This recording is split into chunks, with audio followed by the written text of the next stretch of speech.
Good morning, dear students.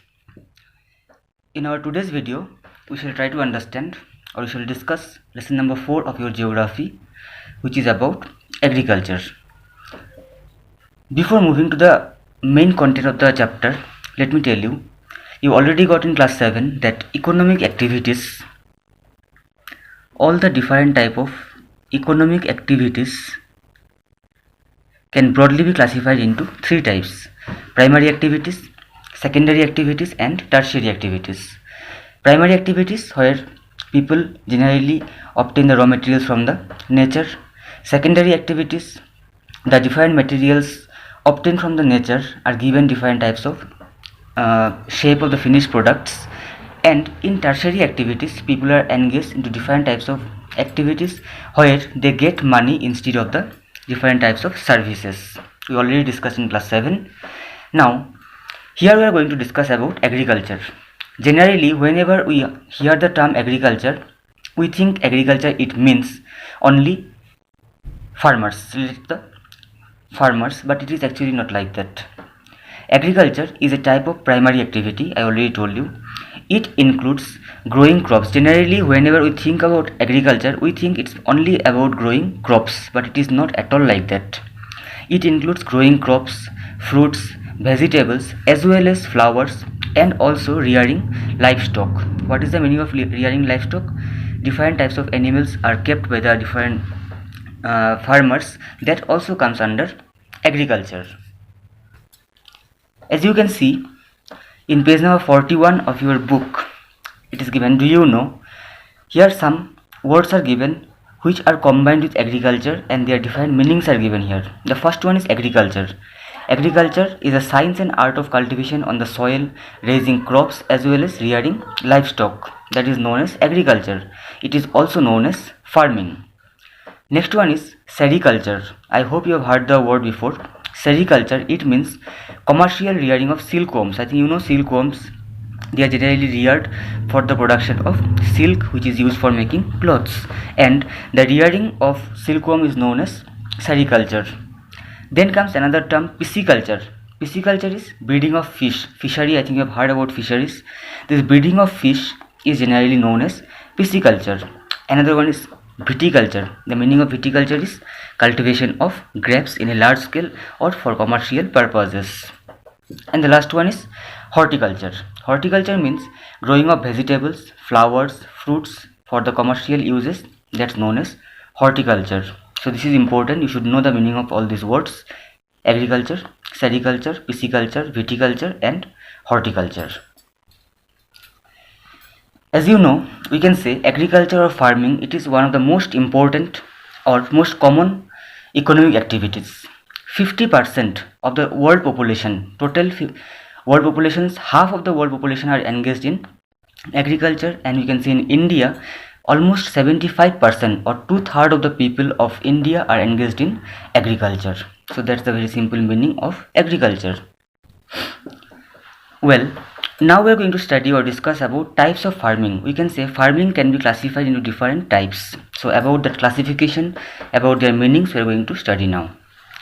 Depending upon the geographical conditions means we can say the quality of soil, amount of rainfall, temperature, this all.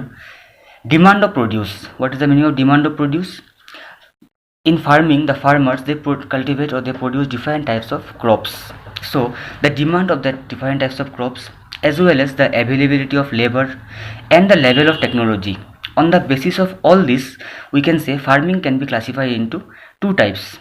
On the basis of geographical conditions, demand of produce, labor and level of technology, farming can be classified into two types. Number one is subsistence farming and second one is commercial farming. Subsistence farming and commercial farming, they are the two types of farming on the basis of all these things. Now we shall study about this one by one. First of all, we are going to study about subsistence farming. What is the meaning of this? It is very simple. This is practiced to meet the need of the farmer's family. We can say this subsistence farming, it is generally practiced by the farmers only to meet the demands of the family. Means the produce is not sold in the market. That produce is generally used for the domestic uses. It is of two types. Subsistence farming, it can be classified into two types. One is intensive subsistence farming and second one is primitive subsistence farming. Let's see what are the meaning of this. In intensive subsistence farming, the farmer cultivates a small plot of land using simple tools and more labor. Three things you need to know here. In intensive farming, a small plot of land is generally cultivated using simple tools and more labors. Means here manual labor is more and simple tools like plows, bullocks, these are used there, and a small plot of land is generally cultivated. Primitive subsistence farming includes again this primitive subsistence farming. It can again be classified into two types. One is shifting cultivation, another one is nomadic herding. We already discussed about this shifting cultivation as well as nomadic herding. Still, let's see here. In shifting cultivation, a plot of land is cleared. As it was already told you, the farmers, they generally clear a small plot of land, they cut down the trees, they burn the vegetation, and that ash is mixed with the soil to increase the fertility of the soil, and they cultivate the crops. And once the crops are cultivated or harvested, the farmers, they move to a new place. Remember one thing, shifting cultivation, it is also known as slash and burn cultivation, because in this type of farming, the farmers or the cultivators, they burn the trees or the vegetation and they mix the soil, ash with the soil, and that's why it is also known as shifting cultivation.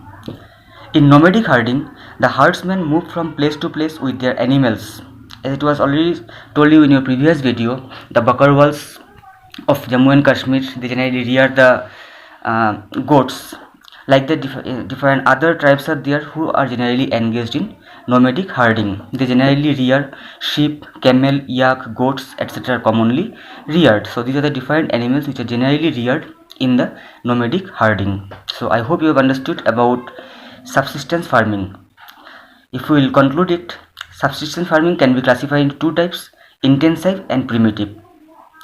And in intensive farming, the farmers, they generally cultivate small plot of land using simple tools and more labor. We can say they live in a place permanently. But in primitive farming, which can be subclassified into two types, shifting cultivation and nomadic herding, they generally move from place to place after the harvest is completed. The next type of farming is commercial farming. As the name suggests, commercial, which means it is related to business.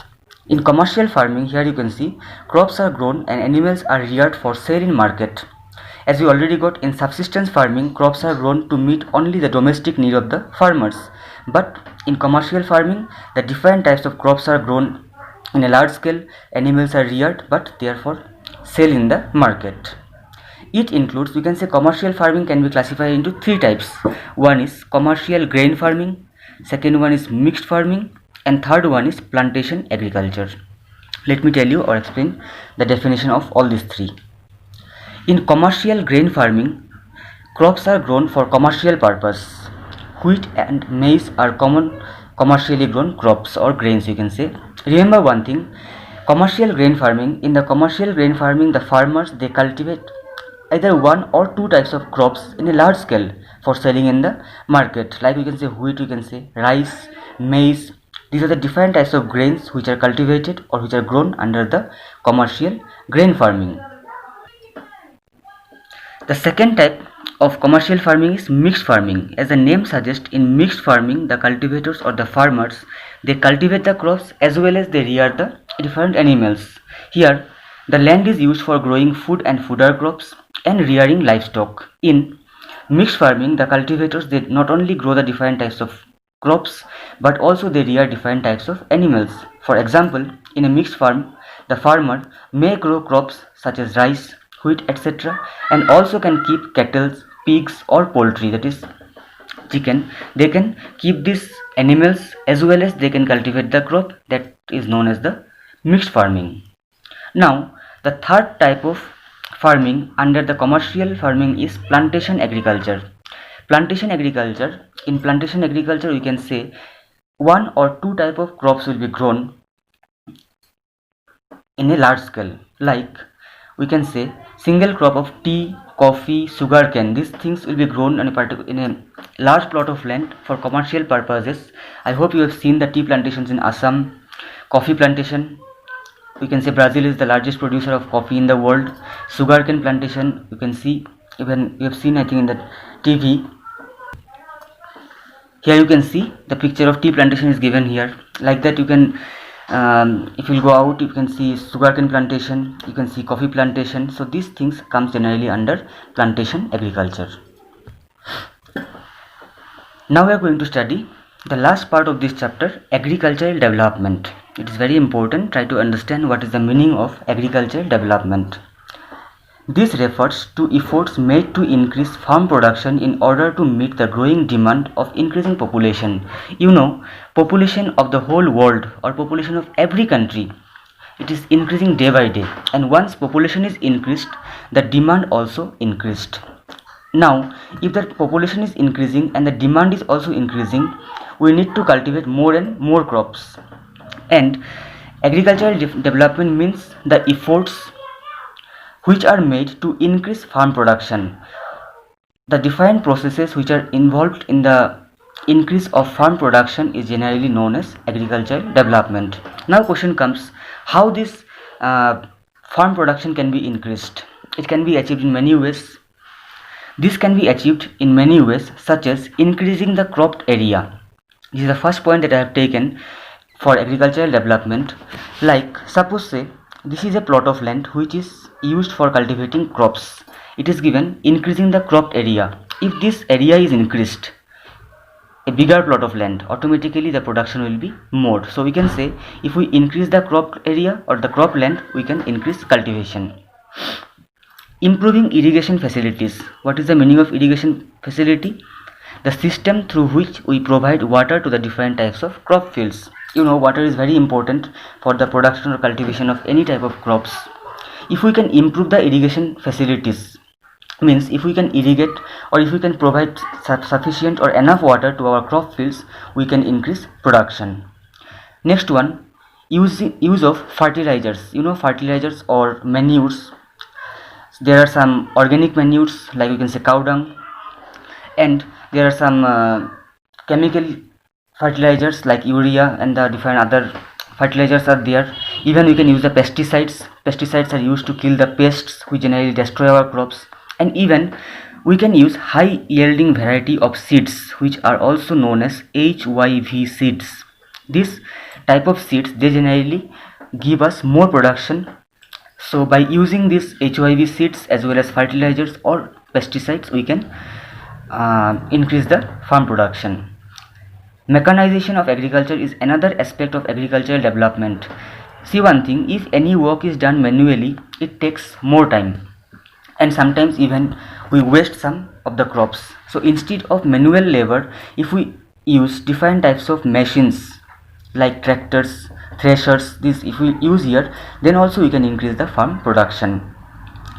The ultimate aim of agricultural development is to increase food security. You know, food which is very important for every living being, and human beings, our population is increasing. This agricultural development is mainly there to increase the food security so that each and every person gets enough food to live a life. So that's about the chapter. It's very simple chapter. We have discussed about very simple points. We discussed about agriculture. What is the meaning of agriculture? We discussed. We got about the types of farming, that is subsistence farming and commercial farming. We discussed about the different types of subsistence farming, which are intensive and primitive. Again, primitive subsistence farming can be classified into shifting cultivation and nomadic herding. We have got about commercial farming, which can be classified into three types: commercial grain farming, mixed farming, and plantation agriculture. And the last topic that we've discussed is here about agricultural development. So you need to go through the chapter. You underline the important points. There may be many short questions in the chapter, so you go through all this, and if any doubt is there, please get it cleared from me. Thank you very much.